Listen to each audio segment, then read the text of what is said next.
आज मी बनवत आहे पाणीपुरी। त्यासाठी 1 चम्मच रवा घेतलेला आहे फुल भरून आणि अर्धा चम्मच मैदा घेतलेला आहे। मी गरम पाणी होण्याकरिता ठेवून दिलेले होते। चवीनुसार मीठ घ्यायचं। गरम पाणी झालेलं आहे। आता मी गरम पाण्याने चम्मचनी मिक्स करून घेत आहे। गरम पाणी घ्यायचं, त्याच्याने छान पुरी फुलून येत असतं। माझं पीठ इथे गिलं झालेलं आहे। मी याच्यामध्ये थोडा मैदा टाकलेला आहे आणि जेव्हापर्यंत आपण आंबट आणि गोड चटणी बनवतो तेव्हापर्यंत छान फुलून येतं। कारण याच्यामध्ये आपण रवा टाकलेला आहे तर ते फार होण्याकरिता वेळ लागतं। इथे मी आंबट चटणी करण्याकरिता साहित्य घेतलेलं आहे। पुदिना, कोथिंबीर, चाट मसाला, साधा नमक, काळा नमक, मिरची, अद्रक। मी आता मिक्सरमध्ये बारीक करून घेत आहे। मिक्सरचं पॉट घेतलेलं आहे, त्याच्यामध्ये पुदिना टाकत आहे, कोथिंबीर, हिरवी मिरची, आलं, चाट मसाला आणि साधा नमक मिक्सरमध्ये बारीक करून घेत आहे।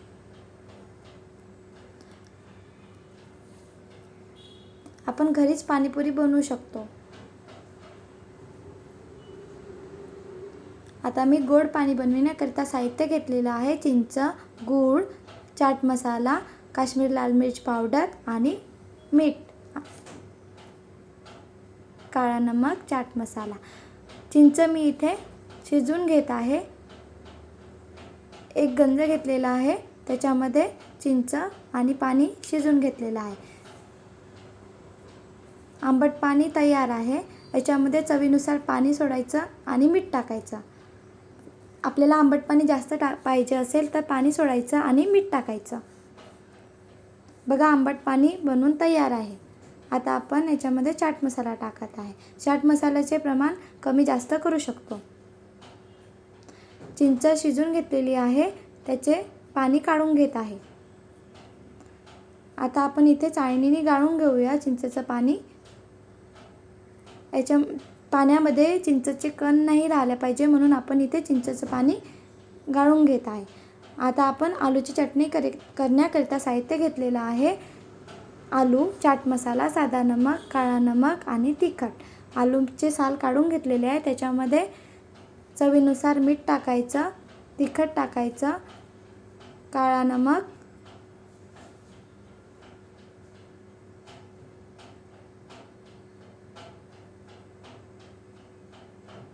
साधा नमक।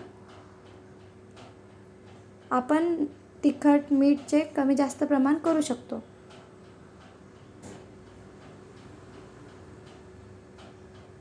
बघा, छान अशी आलूची चटणी बनवून तयार आहे। मिक्स करून घ्यायचं आणि छान अशी आलूची चटणी बनवून तयार आहे। आता मी इथे गॅसवर कढई ठेवलेली आहे। आपण चिंचेचं पाणी बनवून घेतलेले होते। चिंच गाळताना आपण त्याच्यामध्ये पाणी टाकून थोडं पाणी जास्त करू शकतो। मी पाणी टाकून जास्त पाणी बनविलेले आहे। याच्यामध्ये गूळ टाकायचा आणि छान मिक्स करून घ्यायचं।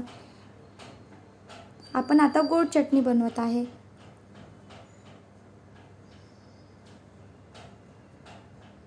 गूळ मिक्स करून घेत आहे। चिंच घेतलेली आहे, गूळ छान घट्ट येऊ द्यायचा, कलर येतपर्यंत गॅसवर होऊ द्यायचा। बघा, छान असा कलर आलेला आहे। आता आपण काढून घेऊया।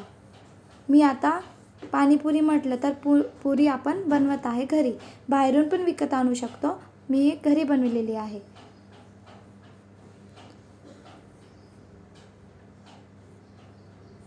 बघा, छान अशी एकसारखी पुरी लाटून घ्यायची। खूप पतली नाही करायची आणि जाड पण नाही ठेवायची। या प्रकारे लाटायची, म्हणजे तळताना आपली पुरी छान फुलून येतं।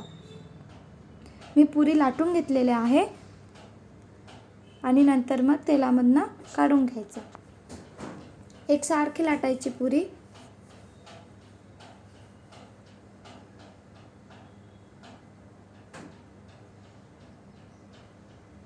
एकसारखी लाटल्या गेली पुरी तर आपली छान फुलून येतं. चिंचेचं पाणी बघा छान घट्ट आलेलं आहे. आता आपण बाहेर काढून घेऊया. चिंचेचं पाणी थंड झालं की घट्ट येत असतं. चवीनुसार तिखट टाकलेलं आहे, काळा नमक, चाट मसाला. मी पाणी खाली उतरून घेतलेलं आहे. आता मी कढई ठेवलेली आहे, त्याच्यामध्ये तेल टाकत आहे आणि पुरी बनवून ठेवलेली होती किंवा मी एक पुरी लाटून दाखवत आहे तुम्हाला. या प्रकारे पुरी लाटायची बघा. सगळीकडे एकसारखी पुरी लाटायची, कारण ती मग फुलून येतं.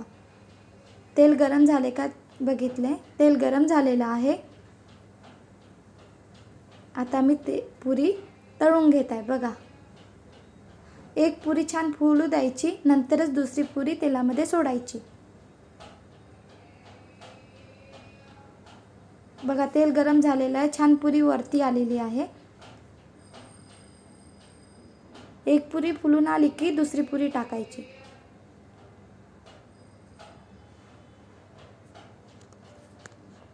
बघा छान पुरी बनवून तयार आहे. या प्रकारे आपण घरी पुरी बनवू शकतो.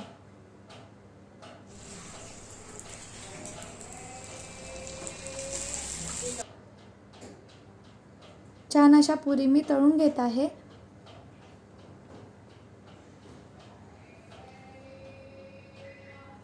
बघा छान असं आपली पाणीपुरी बनवून तयार आहे.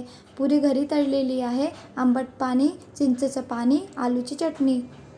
व्हिडिओ आवडला असेल तर लाईक करा, शेअर करा, सबस्क्राईब करा. Bye bye.